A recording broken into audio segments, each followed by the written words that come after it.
Hello and welcome back to the channel. My name is Crashy, and today we're going to be going through a jungle guide for Charizard. So I'm going to talk about everything, how I play it. I'm going to jump into practice mode, and I'm just going to kind of show you guys the early clear and talk about the strengths and what you want to do. So first and foremost, here we are in the held item section. And I want to show you what I've been running, and I also want to talk about the things that I want to try because I haven't had an opportunity to try a lot of things because I don't have all the items. So right now I'm running 20-20-20 on Floatstone, Muscle Band, and Buddy Barrier. This feels like a really good all-arounder build.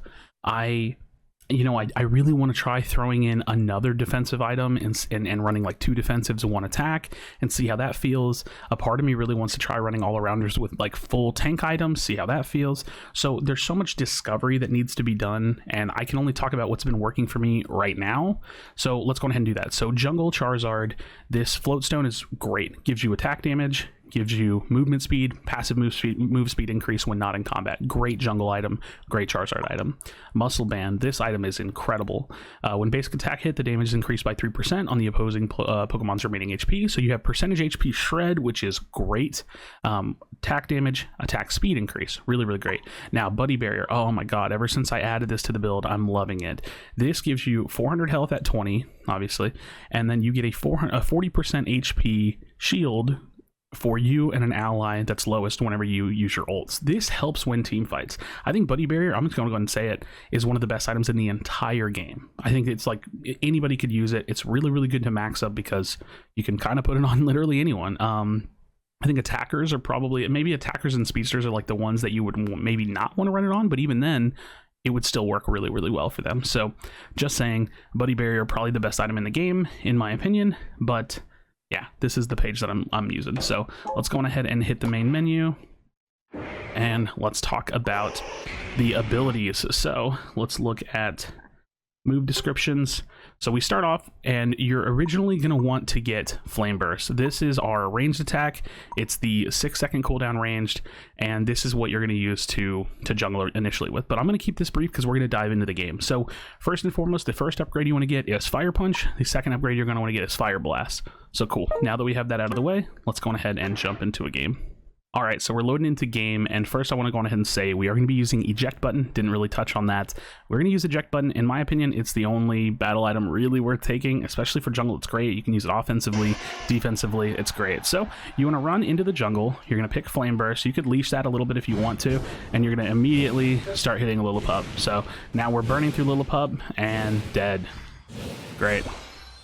Get the Fire Spin, aim it immediately at Ludicolo, sidestep the Ludicolo hit, and dead. Cool. Flame Burst again, hit it from range, burn him a little bit, move out of his way, hit the Fire Burst, Flame Burst, nice and dead. Alright, quick clear, really, really clean. Same thing. This one, you don't even need the Fire Spin, it's just that fast. And then we're going to go for the full 4-camp clear. And just like that, nice and easy clear. So now, we're doing great, and we're ready to hit a lane. So we're at like 912, 913, and you don't have to be in lane till 850. So right now, all of this stuff would be gone, but this is where you can look for your initial gank. It's where you can kind of like poke or hide. A lot of the time, I'll literally just hide in this bush for a little while. I'll wait, and I'll just literally sit here. And like, okay, 850 is coming up. Sometimes if it's the right appropriate time, I'll go in for the gank. If it's not just the appropriate time, I'll wait. I'll let them pull this, and then when it gets real committed, I come in for the gank. So the main point being, you always want to pick a lane and be there for the initial Vespiquen, whatever it's called. So you want to help them get this, and then now at 845, the mid camp spawn. So all of these mid core fish are going to be up. I like to try to take the opposite side core fish. I'm not paying attention here. I like to take the forward side core fish if I can to deny the enemy jungler. I'm going ahead and get him out of the way. Speaking of enemy jungler. So if I can, if it makes sense, if I don't see an obvious gank, you're going to see me doing a lot of this. I try to prioritize these 4 camps as much as I can. The thing with Charizard is that you really want to try to get to level 9, but at the same time, you can still put some pressure out. So now, you know, we've killed these neutral camps. What do? Well, if you don't have to back and if there's not an obvious jungle gank, you know, you re-up your buffs. So you're going to come back out and you're going to go for Ludicolo again. Having Ludicolo like rolling on you, so important because it just makes all of your clear just so fast. So Now we've got our Fire Blast, our Fire Punch, and we're moving. We're burning through everything, and we're just on the way to level 9. And once you get level 9, that's when the game really starts to take off for Charizard. So you just continue to farm. And at this point in the game, like, look, we've done like 2 full farms. We've jumped over this wall. We're here. If there's neutral objectives, you can help them take them. If you want to hang out and like wait for a gank, that's cool too. You know, whatever you want to do. Let's just like emulate like we've gotten a couple kills. Like realistically, that is kind of possible. Let's say let's put ourselves. Hopefully, this won't put us at 9. But let's say we're having like a really good game. Well, now you can see that Dreadnaught's up, and one of the major strengths of Charizard is just how good at taking Dreadnought and Rotom he is. So let me show you this. Look at this clear and tell me this isn't an insane character. Look at this damage right here. Look at this solo damage.